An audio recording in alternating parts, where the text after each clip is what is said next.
Orient bell tiles studio से आप देख रहे हैं एबीपी न्यूज।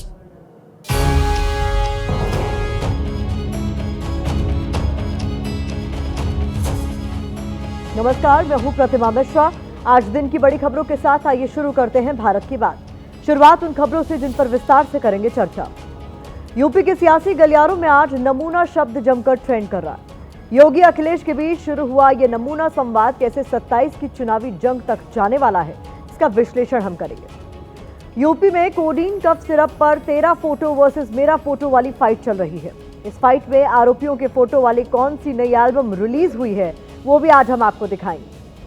अरावली के बारे में तो आप सुन ही रहे होंगे, लेकिन क्या आपने मध्य प्रदेश में बन रहे विनाश का हाईवे देखा है? हाईवे के लिए 25,000 पेड़ काटकर कैसे जंगल के सीने पर घाव किया जा रहा है, ये तस्वीर भी आपके सामने होगी। और हर दिन की तरह रात 8:30 बजे आप मेरे साथ देखेंगे स्पेशल रिपोर्ट, सदी की सबसे ठंडी सर्दी। तो शुरुआत करते हैं और आज सबसे पहले हम आपको 2027 की चुनावी जंग का नमूना दिखाने वाले हैं। नमूना, ये शब्द यूपी विधानसभा के शीतकालीन सत्र में जमकर गूंजा है। इतना गूंजा है कि इसका शोर दिल्ली के सियासी गलियारों तक सुनने को मिल रहा है। इस शब्द की धार इतनी तेज है कि सीएम योगी आदित्यनाथ और समाजवादी पार्टी के अध्यक्ष अखिलेश यादव आमने सामने आ गए हैं। इस शब्द से संकेत मिले हैं कि जैसे जैसे दिल्ली में ठंड की ठिठुरन बढ़ रही है, वैसे वैसे यूपी में 2027 की चुनावी गर्मी का पारा चढ़ता जा रहा है। तो नमूना वाली इस नूरा कुश्ती की शुरुआत कैसे हुई, वो देखिए। यूपी विधानसभा के शीतकालीन सत्र में कोडीन कफ सिरप के मुद्दे पर हंगामा हुआ। सदन के बाहर समाजवादी पार्टी के विधायकों ने प्रदर्शन किया। सदन के अंदर भी आरोप प्रत्यारोप का दौर चलता रहा। समाजवादी पार्टी के विधायकों ने योगी सरकार को इस मुद्दे पर घेरा तो सीएम योगी आदित्यनाथ ने मोर्चा संभालते हुए समाजवादी पार्टी के नेताओं को ही कटघरे में खड़ा कर दिया। बात इतनी बढ़ गई कि लखनऊ से दिल्ली तक पहुंच गई। योगी आदित्यनाथ ने कहा कि देश में दो नमूने हैं, एक दिल्ली में और एक यूपी में बैठते हैं। इस पर अखिलेश यादव ने लिखा, आत्मस्वीकृति।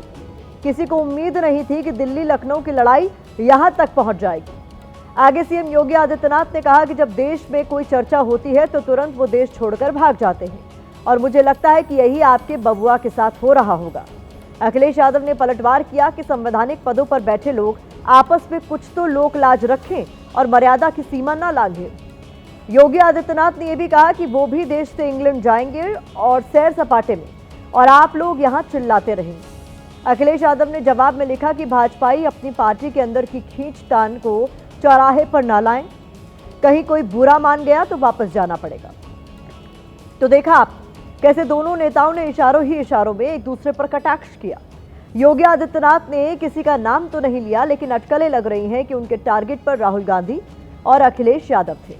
दूसरी तरफ अखिलेश यादव ने भी सीधे योगी आदित्यनाथ पर प्रहार नहीं किया, बल्कि योगी के बहाने बीजेपी की अंदरूनी गुटबाजी का नमूना देश के सामने रख दिया।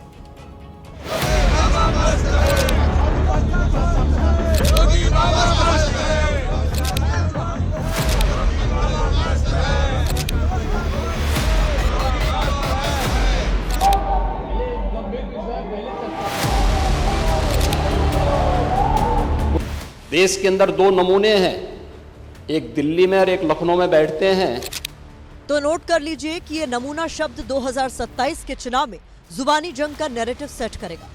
योगी आदित्यनाथ ने भले ही ये बात यूपी विधानसभा के अंदर कही, लेकिन इसकी तपिश दिल्ली के सियासी गलियारों तक महसूस की गई, क्योंकि योगी आदित्यनाथ ने इसके जरिए यूपी में चुनावी जंग की संभावित जोड़ी अखिलेश यादव और राहुल गांधी को टारगेट किया है।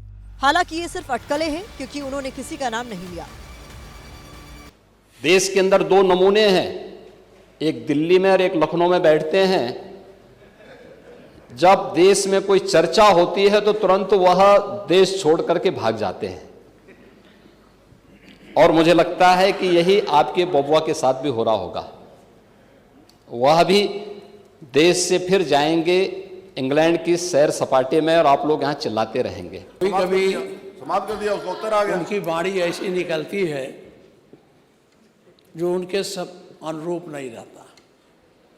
अभी आपने कहा दो नमूने हैं, एक समाजवादी पार्टी, एक वो।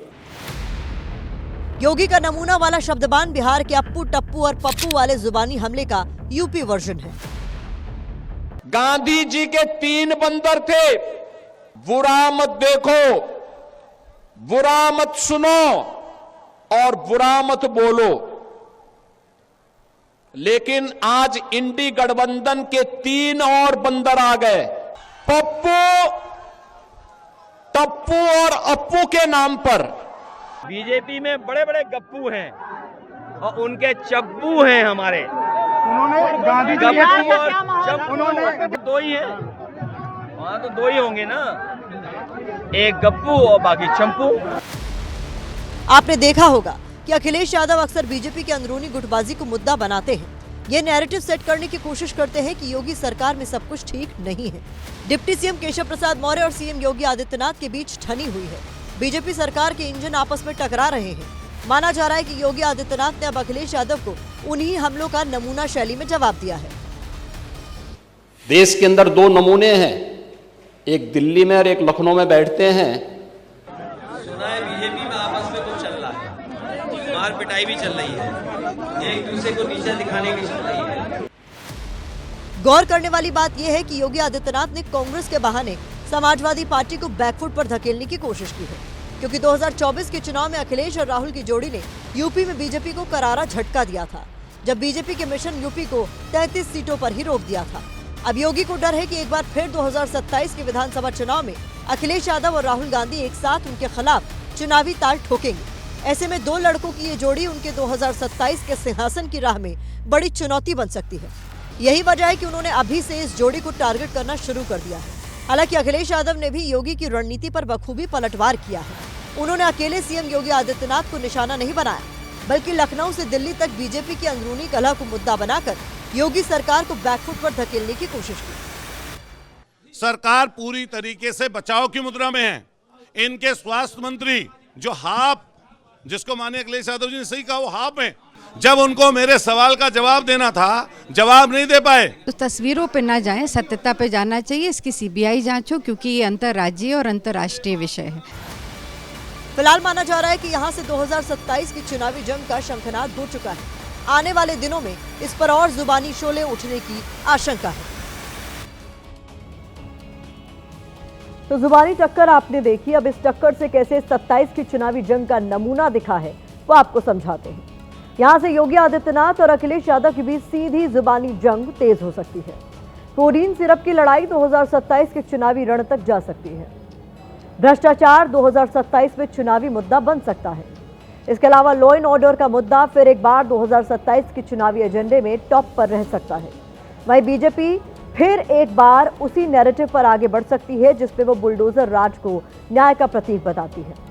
27 की लड़ाई के बीच ये बात भी गौर करने वाली है कि आजकल के नेताओं से भाषा की मर्यादा और असल मुद्दों को लेकर कोई उम्मीद करना ही बेमानी है। लेकिन जब बात नमूना जैसे स्तर पर आ जाती है तो चिंता होती है। देश को यह बताने की जरूरत महसूस होती है कि कोडीन कफ सिरप जैसे गंभीर विमर्श के मुद्दे को नमूना जैसे शब्द से किस तरह हल्का करने की कोशिश की जा रही है, क्योंकि अक्सर बोलचाल की भाषा में कुछ लोग ऐसे शब्दों का इस्तेमाल करते हैं जैसे किसी के बारे में कहते हैं कि वो भी क्या नमूना है। अब जिस शब्द की देश की सियासत में इतनी चर्चा है, उस शब्द की कुछ परतें खुलना आपके लिए जरूरी है। नमूना शब्द को अलग अलग ढंग से परिभाषित किया गया है। जैसे आप कोई सामान लेने जाएं तो दुकानदार कई बार आपको ओरिजिनल सामान की जगह उसका छोटा सा हिस्सा यानी सैंपल या नमूना दिखाता है, तो एक नमूना तो उसे कहा जाता है। दूसरा, कई बार व्यंग्यकारों की सरल, बेबाक, नुकीली और धारदार लेखन शैली उनका नमूना होती है। इस शैली के जरिए वो सामाजिक बुराइयों और देश की राजनीति के गिरते स्तर पर अपनी लेखनी से तीखी चोट करते हैं, जैसे हरिशंकर परसाई और शरद जोशी शैली के महारथी रहे हैं। कई बार नेता भी आपस में व्यंग के जरिए एक दूसरे पर तंज कसते हैं, लेकिन नेताओं को यह समझने की जरूरत है कि चर्चा किस विषय पर हो रही है। जैसे यूपी विधानसभा में चर्चा कोडीन कफ सिरप पर थी, लेकिन ये चर्चा बिगड़कर नमूना और बबुआ तक चली गई। अमित यादव की फोटो अखिलेश यादव के साथ तो है ना, ये तो है ना। ये फोटोग्राफ्स इस बात को बताता है बैठे कि अमित यादव समाजवादी पार्टी के योजन सभा से जुड़ा हुआ है, आपका पदाधिकारी है और आप इसको डिनाई नहीं कर सकते। सरकार वंदे मातरम की धुन बजाकर इस कफ सिरप को शोर को दबाना चाहती है। क्या देशभक्ति का मतलब माफियाओं को सुरक्षा देना है? प्रधानमंत्री जी के संसदीय क्षेत्र से जिसका नाम शुभम जायसवाल चला गया दुबई, जिसका नाम वहां पर टाटा करके बोलते हैं, उनका नाम जैसे सामने आया तो पता चला ये व्यापार, ये भ्रष्टाचार की जड़ें बहुत नजदीकी से सत्ता संरक्षित लोगों के पास हैं। प्रदेश की बागडोर उनके हाथ में है, तो उनको खुलासा करना चाहिए कि आखिर जो कोडीन कफ सिरप का जो गैंग है उसका सरगना है कौन, किसके संरक्षण में चल रहा था। बाबा से बड़ा कोई नमूना नहीं है। सबसे बड़े नमूने तो खुद योगी हैं जो झूठ बोलते हैं। इस विश्लेषण को मशहूर व्यंग्यकार शरद जोशी की कुछ लाइनों के साथ विराम देंगे।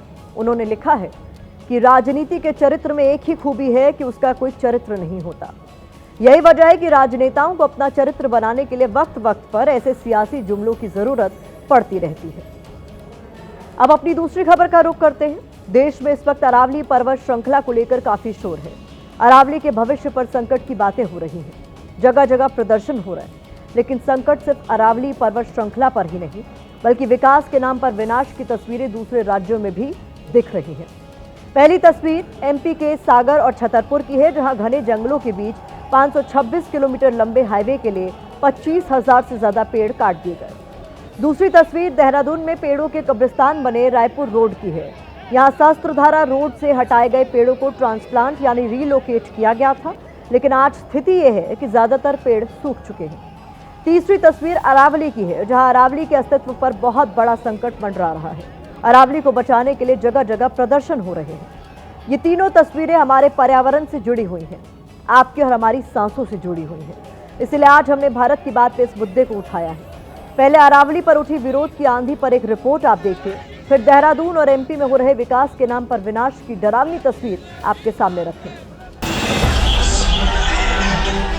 उदयपुर से उठी विरोध की आवाज अरावली को बचाने के लिए है।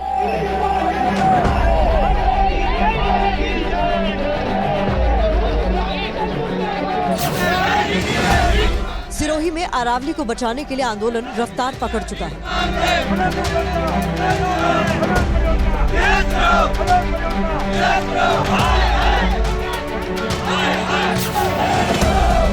जोधपुर में अरावली के सिपाही जोरदार प्रदर्शन कर रहे हैं।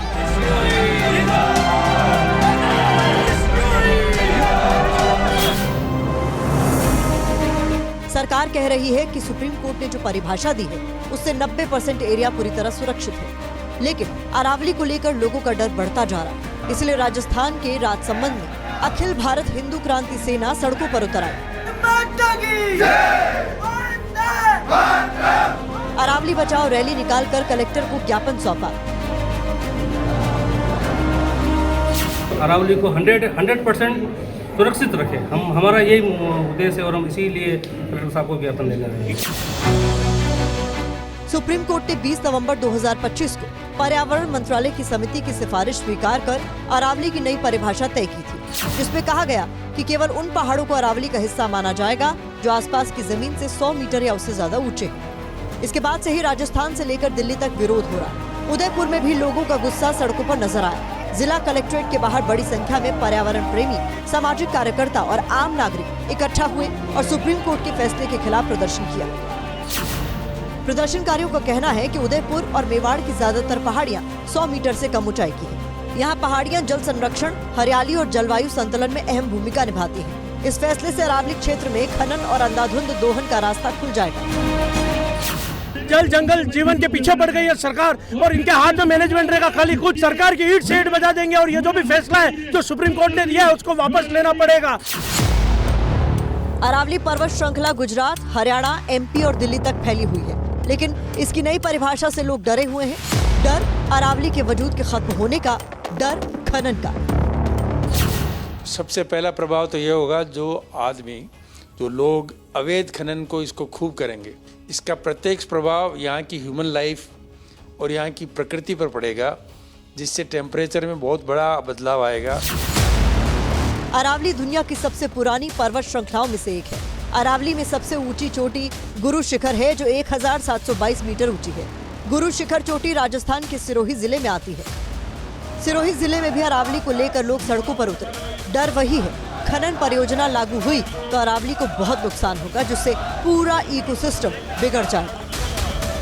खनन परियोजना है, उसके ऊपर खुद सरकार ने आपत्तियां जताई है कि भाई ये आपकी परियोजना सेंट्रल गवर्नमेंट और स्टेट गवर्नमेंट की गाइडलाइन के अनुसार नहीं है। विरोध की आवाज उठी तो सरकार की नींद टूटी। केंद्रीय पर्यावरण मंत्री भूपेंद्र यादव सामने आए और सफाई पेश की। कोई इलीगल माइनिंग एक्टिविटी अब कोर्ट के बाद तो और स्पष्ट हो गया है, नहीं वहाँ पे होएगी। कोर्ट के निर्णय में स्पष्ट डायरेक्शन है, कोई जब तक साइंटिफिक प्लान नहीं और न्यू माइनिंग नहीं होएगी, अरावली में कोई 2% क्या 0% में ही जो माइनिंग जो सस्टेनेबिलिटी के लिए है वही अलाउ है। 100 मीटर का जो कहा है, इसका मतलब तो बिल्कुल हम बर्बादी की तरफ जा रहे हैं। सुप्रीम कोर्ट में हरियाणा गवर्नमेंट का क्या स्टैंड था, अब क्या उसमें जाएंगे क्या रिव्यू में? माना जा रहा है कि सुप्रीम कोर्ट के फैसले से अरावली की छोटी पहाड़ियां और प्राकृतिक संरचनाएं संरक्षण के दायरे से बाहर हो जाएंगी, जिसके गंभीर नतीजे हो सकते हैं। इसीलिए विरोध की आवाज तेज होती जा रही है।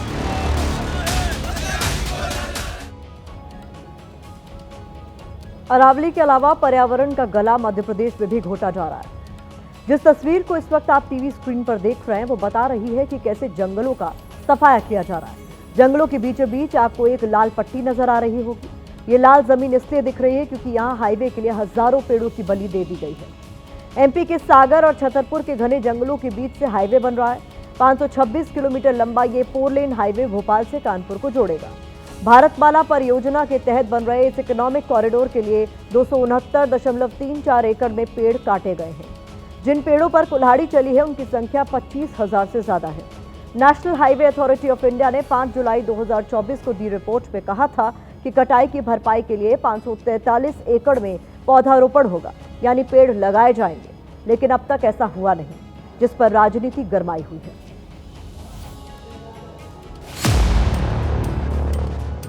भाजपा की सरकारें प्रकृति के साथ खिलवाड़ कर रही हैं। छत्तीसगढ़ में देख लें, सिंगरौली में देख लें, और लगातार जिस तरीके से हरियाली को नष्ट कर रही है ये सरकार, ये साफ साफ दिखा रहा है कि ये प्रकृति और हरियाली की दुश्मन बन चुकी है। देखिए, कांग्रेस पार्टी पूरी तरह विकास विरोधी है। कांग्रेस पार्टी इस तरह की बातें करके विकास योजनाओं को ठप्प करना चाहती है। ये पूरी तरह सुनिश्चित होगा कि प्रकृति का संरक्षण सही तरीके से हो।